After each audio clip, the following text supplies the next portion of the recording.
to our guest speaker, but I would like to remind people of two upcoming events. On May 11th, there's going to be a walk to Edgerton. And if you don't know about Edgerton, Dale can inform you later on where it is and what you need to do to get there. We meet at Ellsworth parking lot, and it's on May 11th. On May 4th, the Lackawanna Historical Society is going to hold their annual game show. You live here, you should know this. It's a trivia game with local celebrities that is a great fundraiser, a good night out, and it's supported by our Valley View School and our Riverside School District. This would be a good time if you have your phone on to put it on vibrate too. It's a great honor to introduce S. Robert Powell. Dr. Powell is a retired university professor who taught at Penn State, SUNY, College of Oswego, Brooklyn College, and Susquehanna University. He's a member of the board of directors of Carbondale Public Library, the oldest library in Lackawanna County, for 40 years. Also, he's an author of hundreds of published articles on a broad range of topics: local history, genealogy, animal husbandry, railroads, and a 24-volume set of books on the Delaware and Hudson Canal Company. And finally, Dr. Paul is the president of the Carbondale Historical Society and the Carbondale D&H Transportation Museum for 40 years. Once again, I'd like to extend a warm welcome to Dr. S. Robert Powell. Thank you.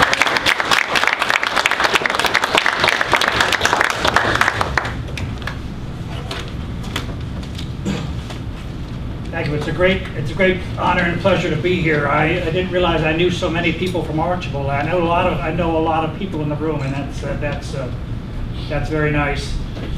James Archibald and is one of my major heroes in my life, and it's good to be in a community named after him, because what he did for all of us, beginning in 1845 when the railroad came down here, it changed everything, and it came to Archibald in 1845, and that was certainly a major event in the history of the D&H. But anyhow, I'm here not to talk about the railroad, which I love to do, but I'm here to talk about the UFO that took place on November 9th, 1974 at 7:05 p.m.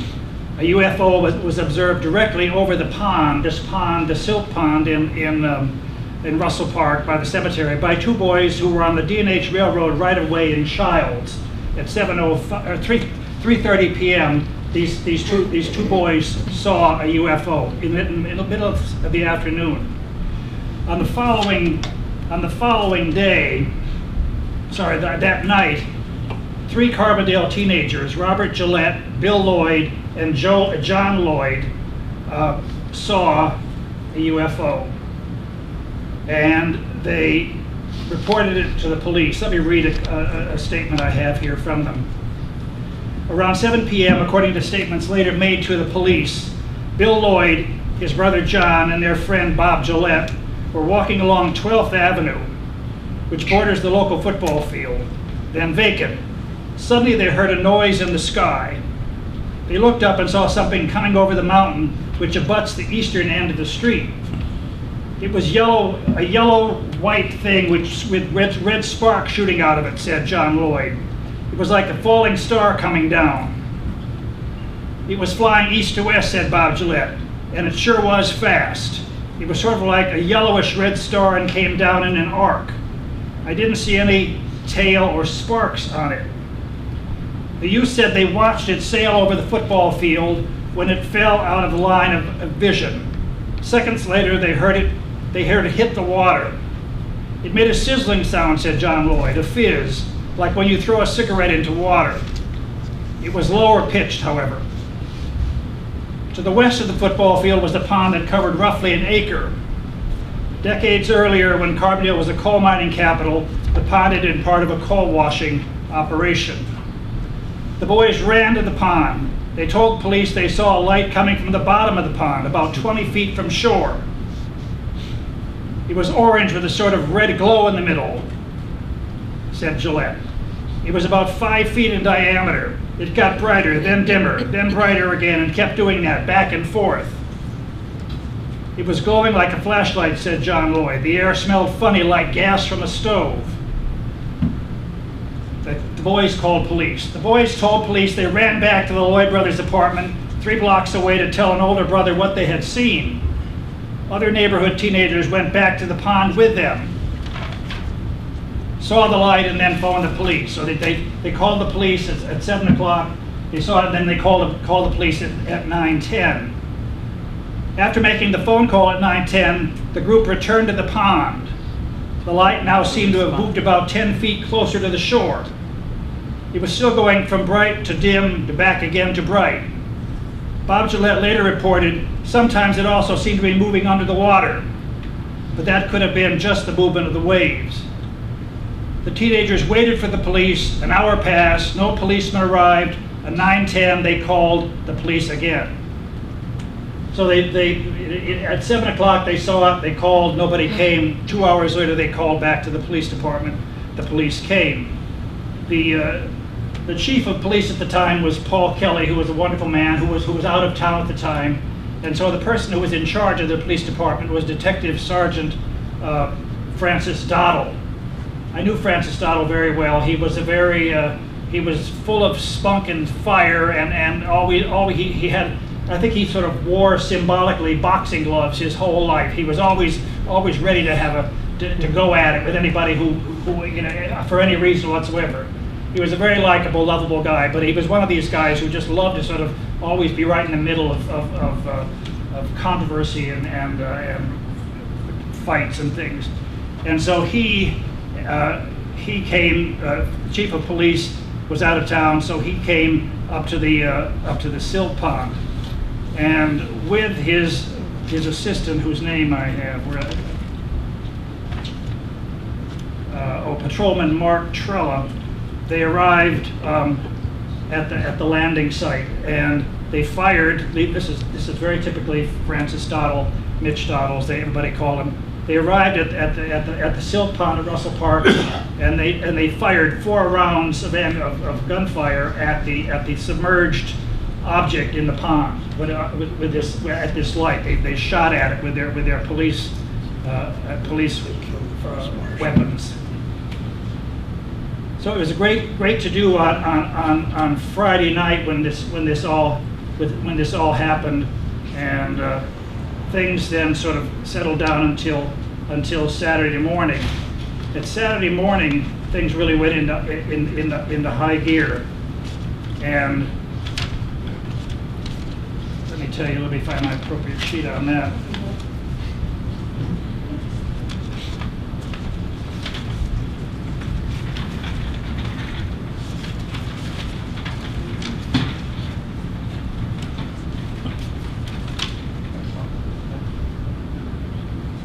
I should mention that at the same time that the UFO was seen in Carbondale, there was an incident that happened in Wayne County in a completely unrelated matter. The Sheriff Kalinowski from Wayne County reported that on Saturday, 2 boys in Wayne County reported seeing, quote, a weird lighted object flashing through the sky. This was completely an unrelated news story from Wayne County that came out in the days following the initial landing in Carbondale. So that it's interesting in all this stuff about UFOs to try and to keep sources of information separated from each other, so they don't pollute each other and sort of cross-pollinate each other with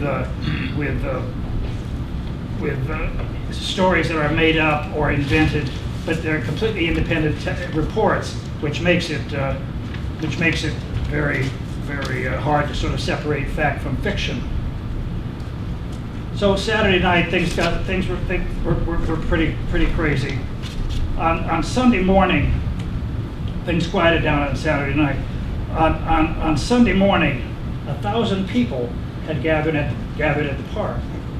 This was with dawn on Sunday morning. 1,000 people were at the park. At 7 a.m., 2,000 people were at the park. By noon, there were 10,000 people at Russell Park looking at this silt pond and wondering what was going on. Then they made their first attempt to figure out what was in the bottom of the pond to get the pond. Dottle was looking around to find some kind of grappling hook, and they couldn't find a grappling hook.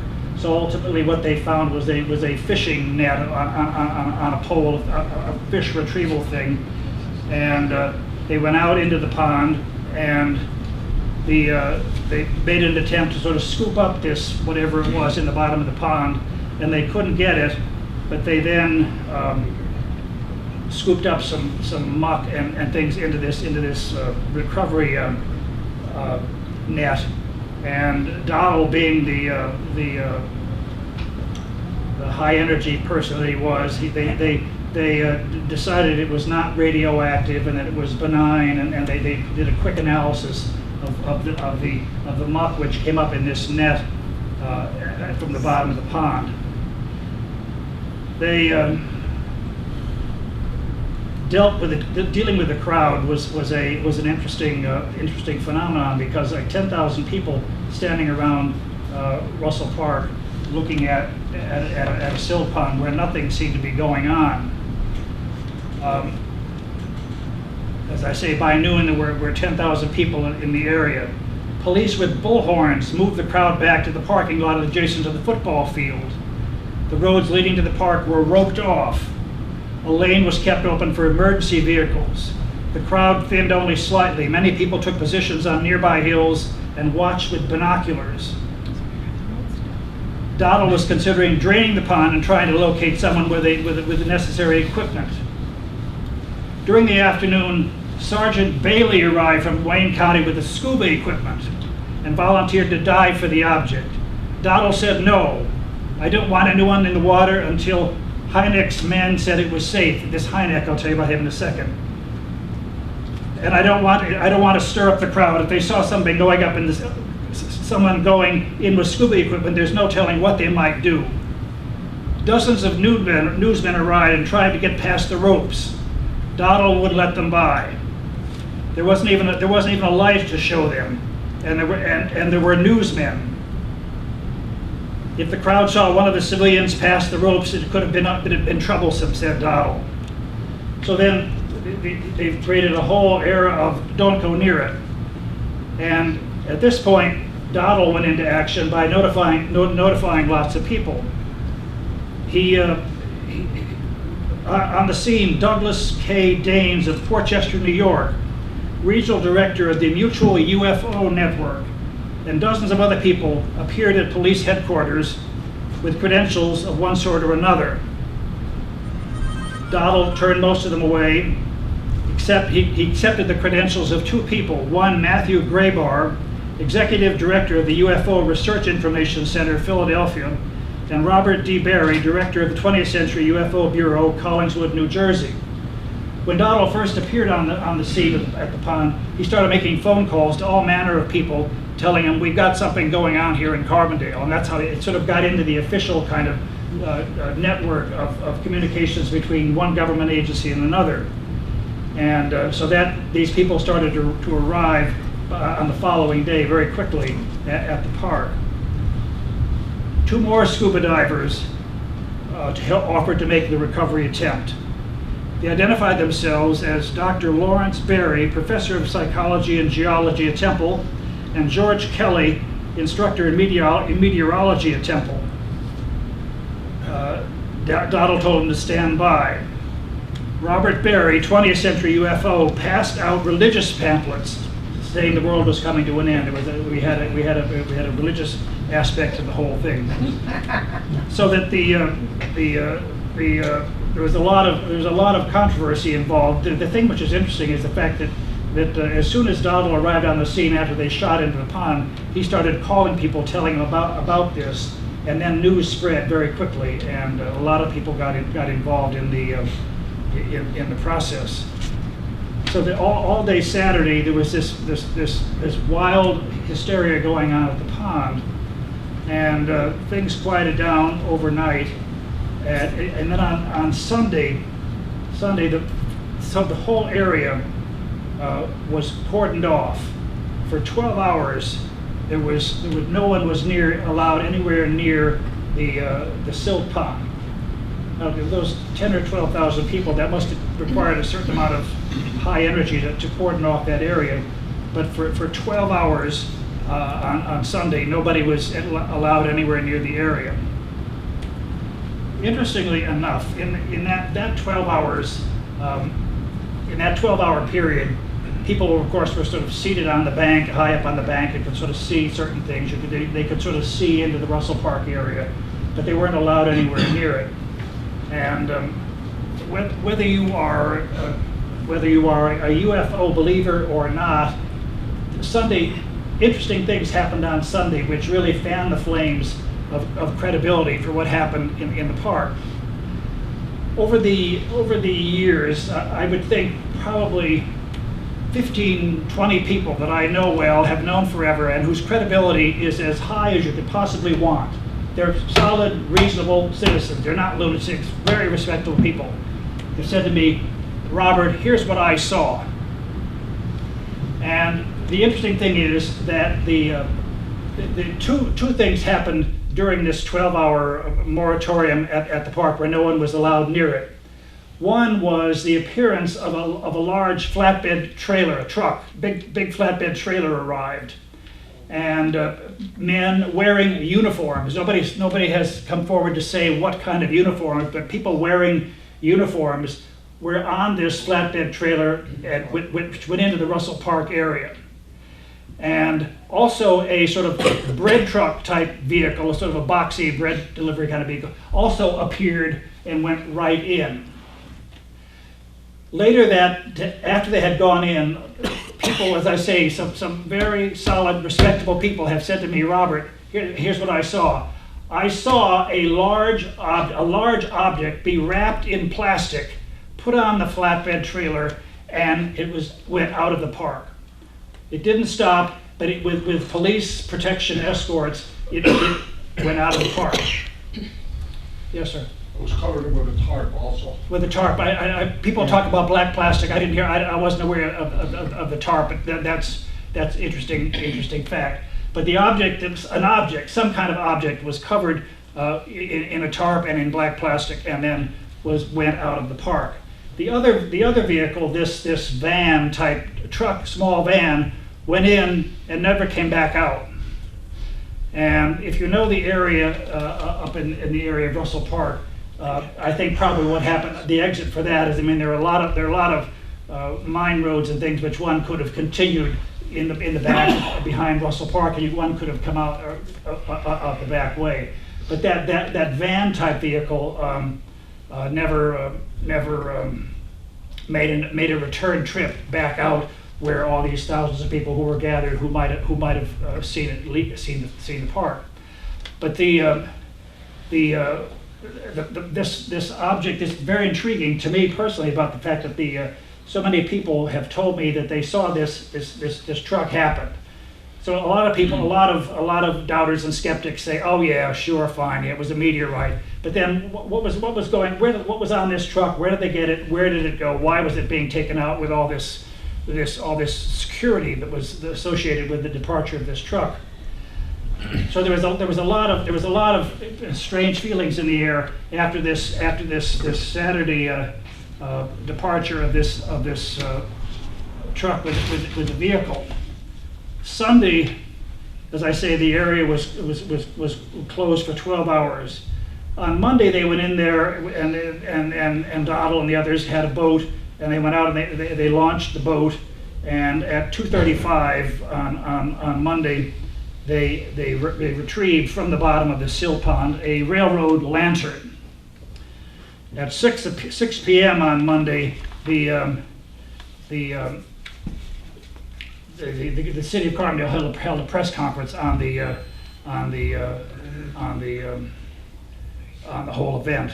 During all this, the aerial photographs were taken of the whole thing. There were lots of flyovers, people taking pictures, and the thing really got going big time as it went on. Let me read you what I have here about. Still, there was a period of more than 12 hours when public and press was excluded from the site. On Sunday, before the dive, Doddle ordered several pieces of heavy equipment to the area. These included a crane with a strong magnet and several grappling hooks. Dowdell said these were standby measures in the event that divers, having located the object, were unable to get it out of the water manually. But critics note that the equipment could have been used to remove something from the pond during the press lockout. Then here's the delivery truck. The Carbondale News quoted a witness that a delivery truck from a department store was permitted past the police barricades on Sunday and did not return. The witnesses pointed out that the rugged dirt roads leading away from the pond is in the opposite direction. The road is not considered navigable with the ordinary car, but probably could have been negotiated by a sturdy truck. If something had been taken from the pond, the delivery truck would be one way of getting it out of the area. So there's those two trucks. So the thing that is interesting is the fact that they retrieved from the pond a lantern, okay, a railroad lantern.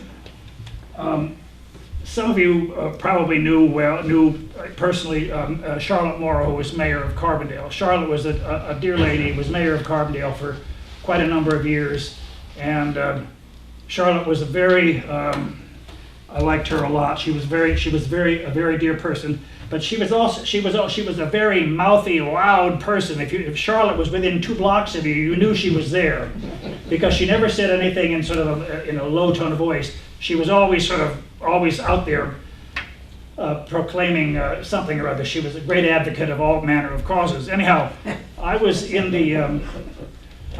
the 3rd floor of City Hall during her term as mayor. And it was a quiet afternoon. I was sitting there. If you went in the door, my desk is sort of like to the left.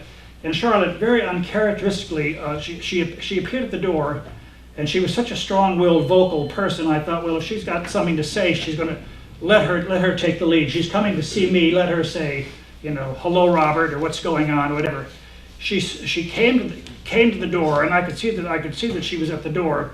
And she came to the door, and it was so uncharacteristically Charlotte Morrow. She came to the door, and as soon as the doorway, and she sort of got to the door, and she saw me there, and then she did this.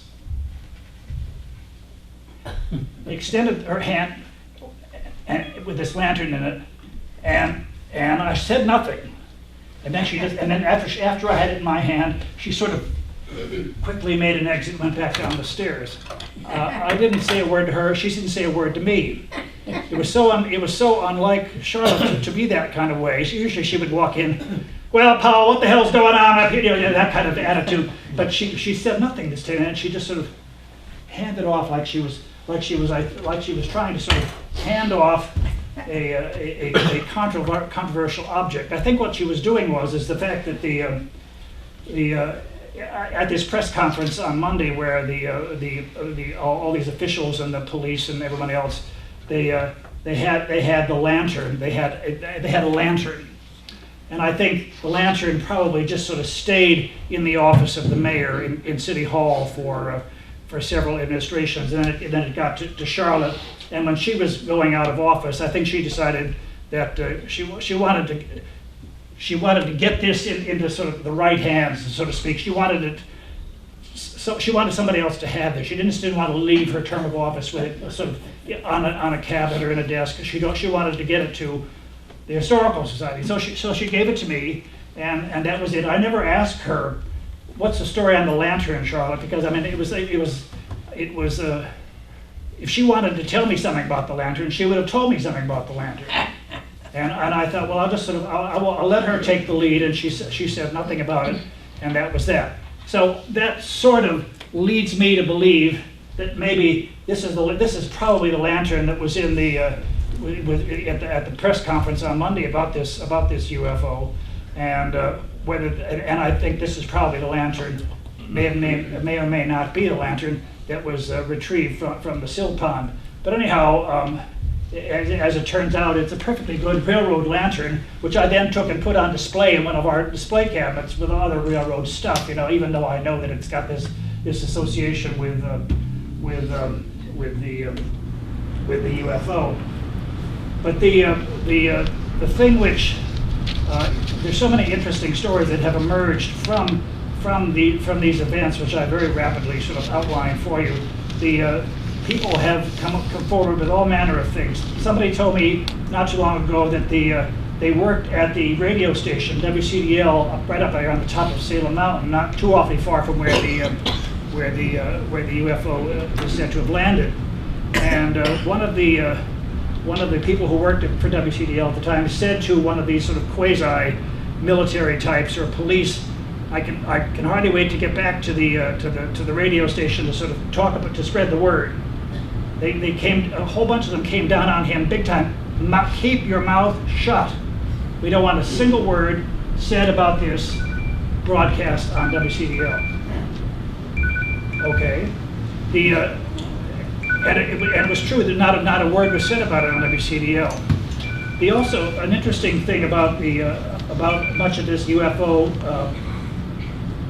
incident material is there was very little press follow-up on it in the following days. The following day there was a little blurb here and there about it, but then very little follow-up in an official kind of way on what happened there on Friday, Saturday, Sunday in Russell Park. And that seemed sort of odd. There were people, some young boys who happened to be hanging out, I think drinking beer probably in the cemetery not too far from the landing site, and sort of quasi-military type people said, "What are you guys doing in here?" And then they quickly escorted them out of the cemetery and took them home they lived on the west side, Carbondale. That was told to me by one of those guys who was escorted home by these quasi-military types from the park.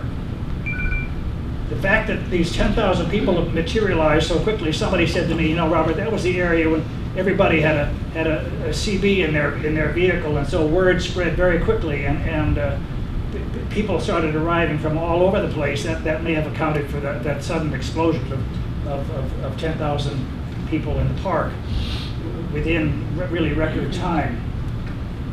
When I did this presentation in the Albright Library in Scranton last fall, a lady came forward and said, "Robert, I know her very well. Barbara Coleman, her name is." And she came up to me and she said, "Robert, here's a bunch of pictures. I was there," she said. I took pictures. She showed me pictures she took. And that's what she's doing in this photograph. She's showing me pictures of what happened in that park. She told me about the truck and seeing something get on the truck and away it went. I have every reason to take Barbara's word as being she's not just sort of fabricating things. She's telling me what happened. There were then official reports of all kinds started appearing. Here's I got in the mail The Carbondale UFO Crash: The Reality, the Hoaxes, and the Legend by Matthew Graybar, and a very sort of lots of photographs and sketches of the area and things about the incident. In here, this one is even more detailed. Lots of pages with illustrations of sketches of what people have reported seeing, and maps and all manner of stuff. Maps of the area where it all happened, you know. So people, there was a lot of official stuff. As I say, this stuff came in the mail to me from the UFO Report and Information Center in Philadelphia. The Anatomy of a UFO Retrieval Myth is what it's called. Carbondale UFO Crash Chronicles. So there's a lot of information sort of has been appearing in the years since the incident. Those three people who saw it in 1974, Robert Gillette and his friends, later came forward and said, "Oh, that we made that story up. He had just broken up with his girlfriend, and then so the whole story of the lantern in the pond was he said it was made up." Okay. In 99, 74, 99, I think it was, the woman, Kay Pope, who was there, said, I was 15 at the time. I remember riding my bicycle to Russell Park, seeing it cordoned off by the military. And she also saw what appeared to be something large being removed from the area. We always rode our bikes up there. We now live in Blakely. I saw a big flatbed truck on the road with something huge on it that was covered, and there were lots of people in military uniforms. Then now Gillette comes forward and says, I made up that story about throwing a story in the pond. I didn't throw the lantern. There was something beyond the lantern, said this Gillette person in 1999. So it just goes on and on. It's hard to know who to believe about what they saw. One of the people associated with all this was from the, his name is Weber. He's a quasi-official with the state of Pennsylvania. I hear reports of lights in the sky, maneuvers in the sky, unknown objects, triangles in the sky, Mr. Weber said. In Pennsylvania, we average 25 to 35 cases a month. We have means of testing the credibility. We take the report, establish contact with the witnesses, and do an investigation. In 85% of the cases, the investigators are able to explain what they saw. In the other 15%, they are not. So there are both. A lot of these sightings have been debunked, but not all of them. So, what happened? What happened in the on that weekend in 1974?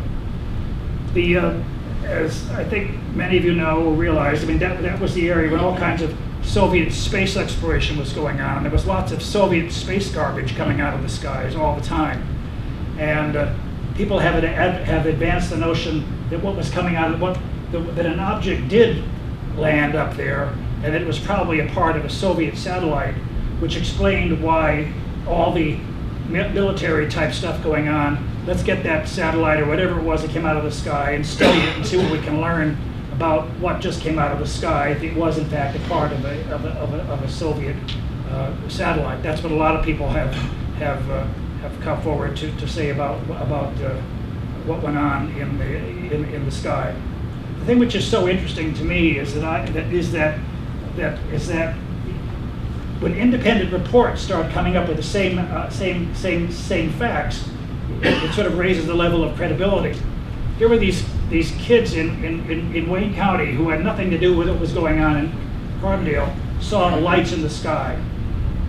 People report. Somebody came up to me when I last did this and said, Robert, I was driving up the Scranton Highway at the time, and I saw those lights over Russell Park. Said a very credible person to me. Thank you very much. So that it's hard to separate, I guess, fact from fiction. It's hard to know who to believe. But I know from my own personal experience. I mean, I live out in country 3 or 4 miles outside of Carbondale. Sometimes when I'm driving home at night, 8 or 9 o'clock after dark, I'm driving along and I see sort of a bright light up there. I'm driving along, and suddenly within 2 seconds, it's on the other side of the sky. How did that happen? What did I just see? I've seen that 2 or 3 times, that kind of thing happen, where you're looking. I happen to think about the stars, astronomy. I happen to know, and I know a lot about it. But I mean, you're looking up there, and all of a sudden, something moves with a speed greater than no airplane could possibly do that kind of. And I've seen 2 or 3 of those kinds of things. First time I saw it, I think, well, Robert, you're tired. Go home and go to bed, you know. But then, having seen it 2 or 3 times, I thought, I don't know what I saw. I honestly don't know what I saw. All the time, one hears about reports of what commercial pilots see from the cockpit of their planes flying all over the world.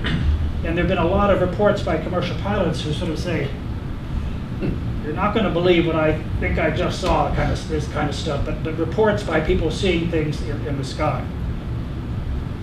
Anyhow, it's an interesting story, and the fact that so many people from so many different realms of the world have come forward and said, here's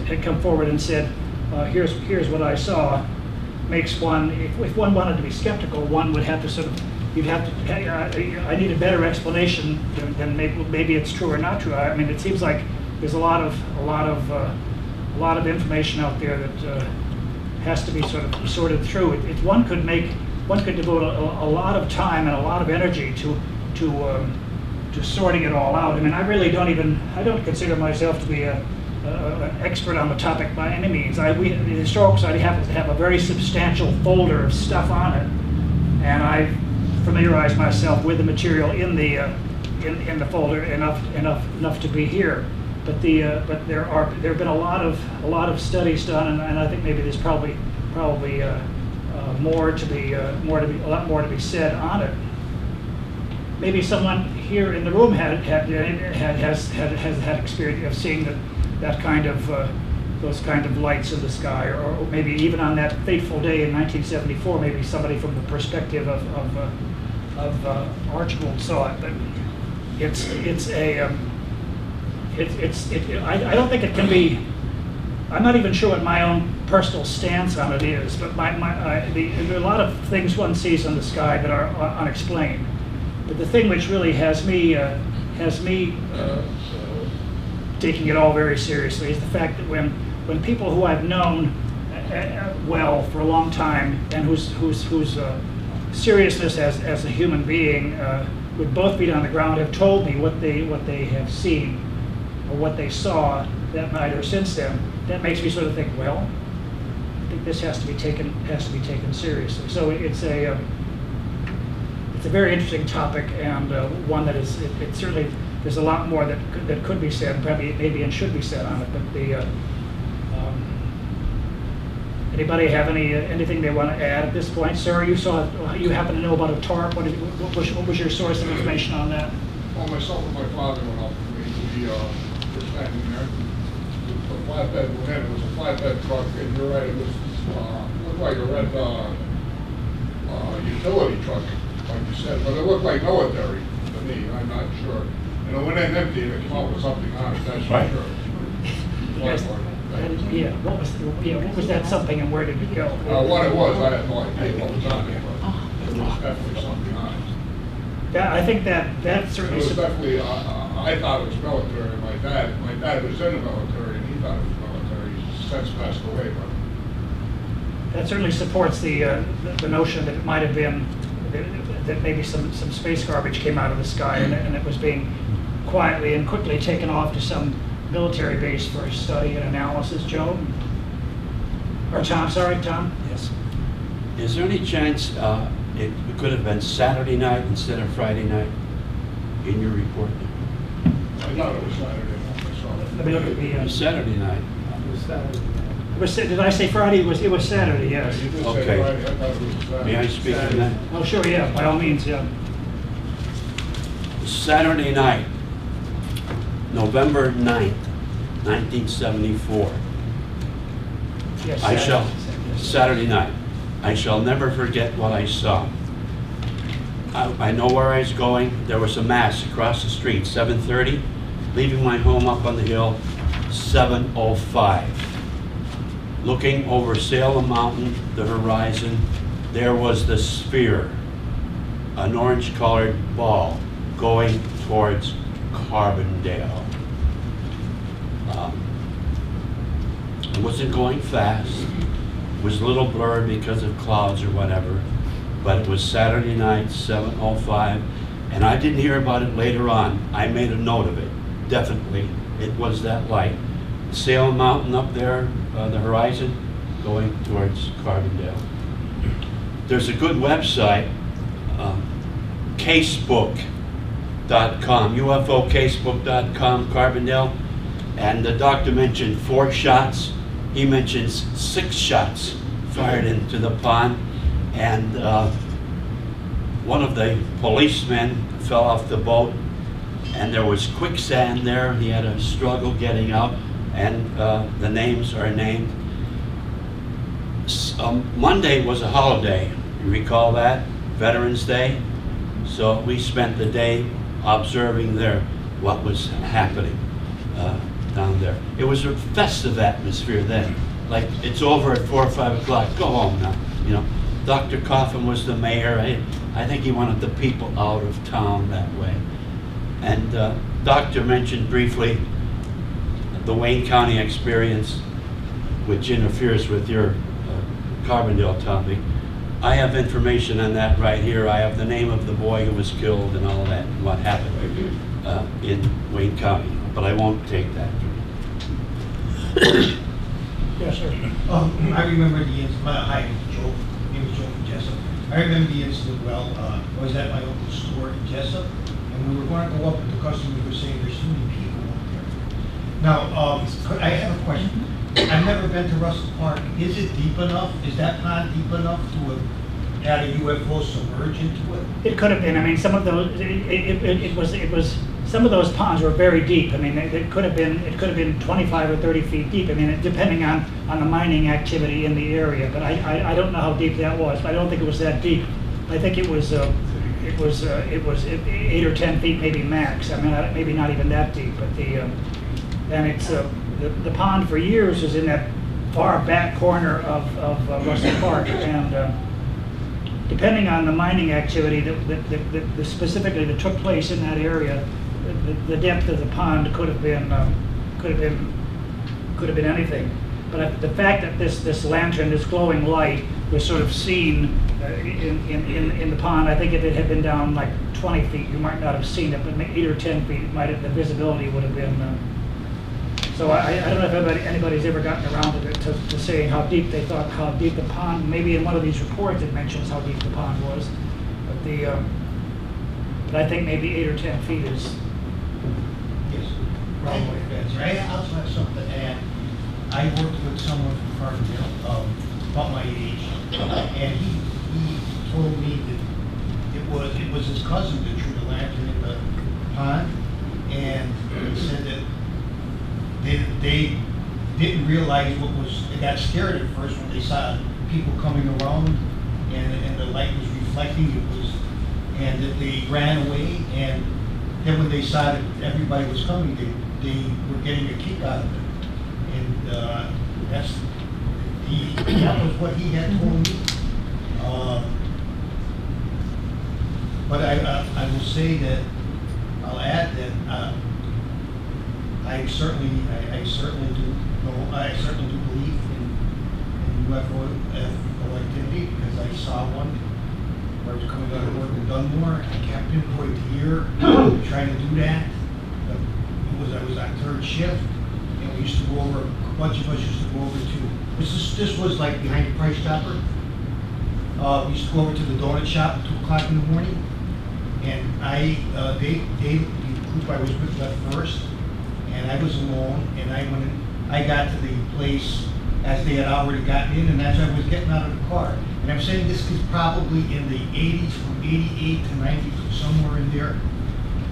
On the Marshwood Road, I would say it was like 2 miles from behind Price Chopper there. I saw an enormous, it was 2.5 football fields.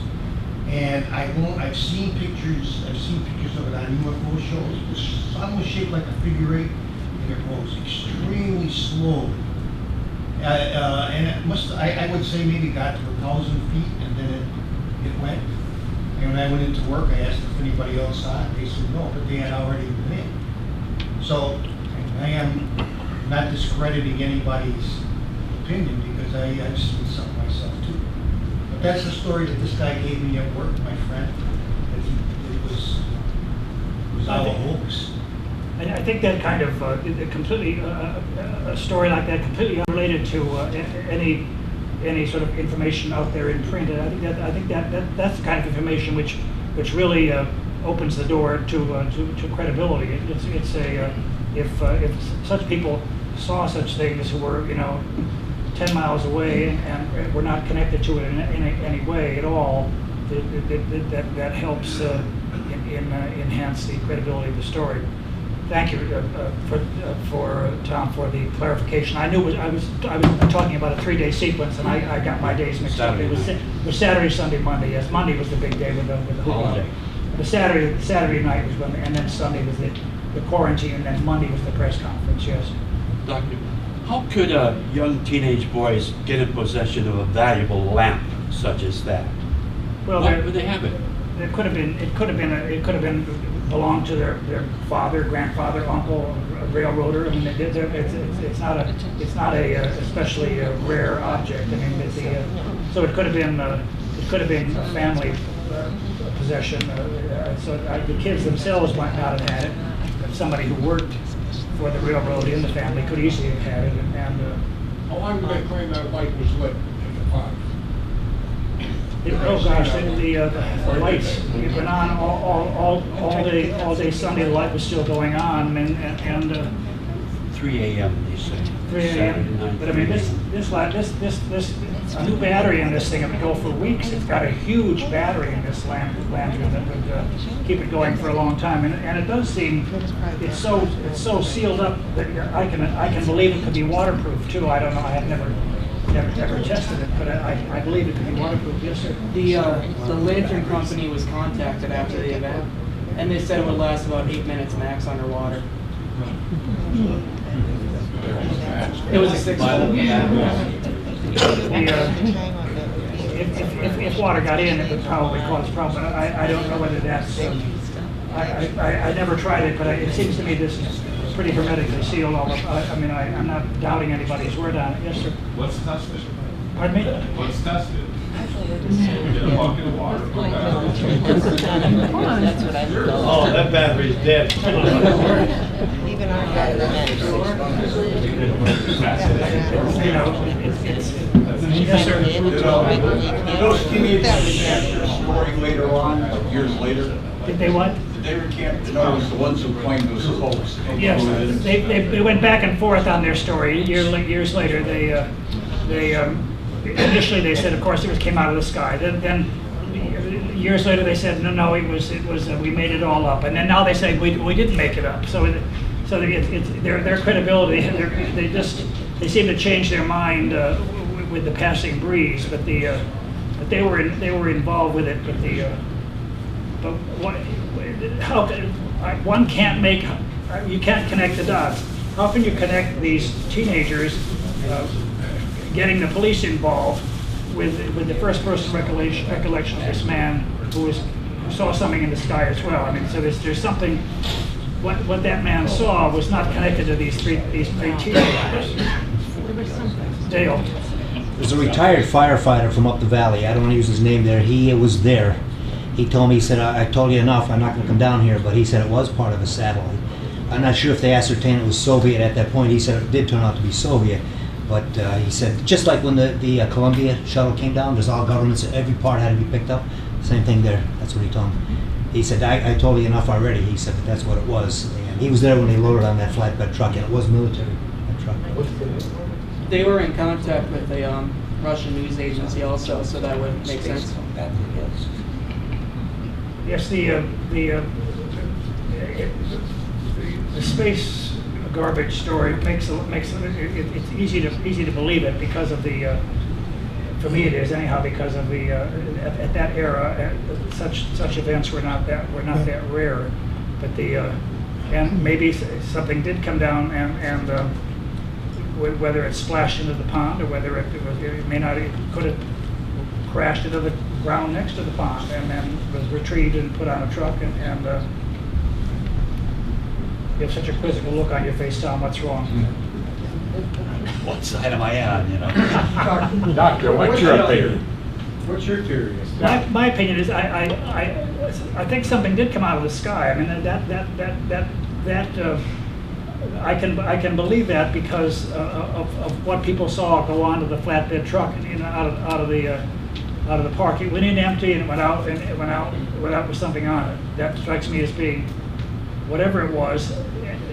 That coupled with the Soviet satellite stuff makes a plausible story in my book. The business of kids throwing this lantern in the park, well, that's in the pond. That's just sort of, you know. But the world was at that point was certainly ready to believe anything coming out of the sky. The police department went into high gear as if we were having a major invasion by Martians going on in Russell Park. That's how the police department responded to the story. So they took it all very seriously and got all kinds of people, and there were agencies out there who were more than happy to support their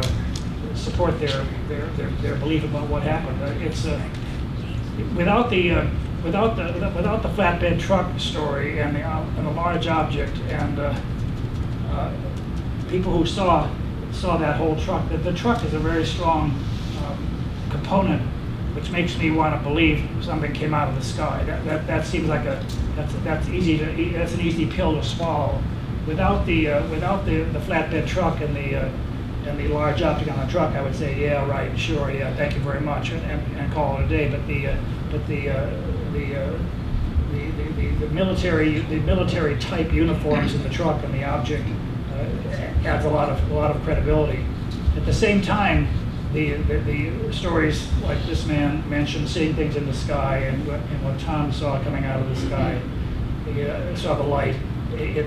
That seems like there were things were going on that Saturday night. So that makes me want to believe that something came out of the sky. Whether it was a satellite, I'm more inclined to believe it was a satellite than we were being invaded by Martians or something. But I think I'm more inclined to go with the satellite story, or there's something out of the sky. But I don't think the story's finished yet, man. Maybe to maintain the secrecy that kids were paid to create the hoax. Anything's possible. It seems that well, it's possible. Who knows? I mean, the finding, you can't just sort of grab 3 teenagers and say, here's $50, do this for me, kind of. I guess you could, but that's certainly a possibility. I don't know. And a lantern, how would it go on and then off and on and off? Yeah, if it was dying, the light would have gone out, and that would have been it. But so whether this had spent some time at the bottom of that silk pot or not, I don't really know. Is there anything that remains classified since the military was involved? Is there anything that remains classified till this day? There must be. I haven't explored that option. I don't know. Do we have the right to know? Pardon me? Do we have the right to know? I think we probably do. Yeah. I don't think there's any. But there's a lot of these sort of reports from UFO agents. All the data could be sort of gathered together, and then if one really wanted to make a thing about it, one could sort of go after government agencies and say, look, we need to know what happened in Carbondale on that November night in 1974. But I think an important thing is to. And in a way, talks like this tonight are good for sort of allowing new voices to be heard. And one could spend a lot of time just gathering data about from reliable sources and or from sources, and trying to make the most of it. But the lights in the sky thing. I mean, as I mentioned, when I see these sort of lights. How did that happen? What did I just see? I don't know what I just saw. That kind of stuff. That sort of makes me think, well, maybe there are things going on around me I don't know about. But it's an interesting topic. The long and short of it is, I think it's important that we keep the door open and be prepared to. Gather information and to listen, and maybe one of these days we'll get some definitive answers. But in the meantime, I think we're sort of still in the gathering data about what happened in that Russell Pond area. Fantastic. Thank you very much.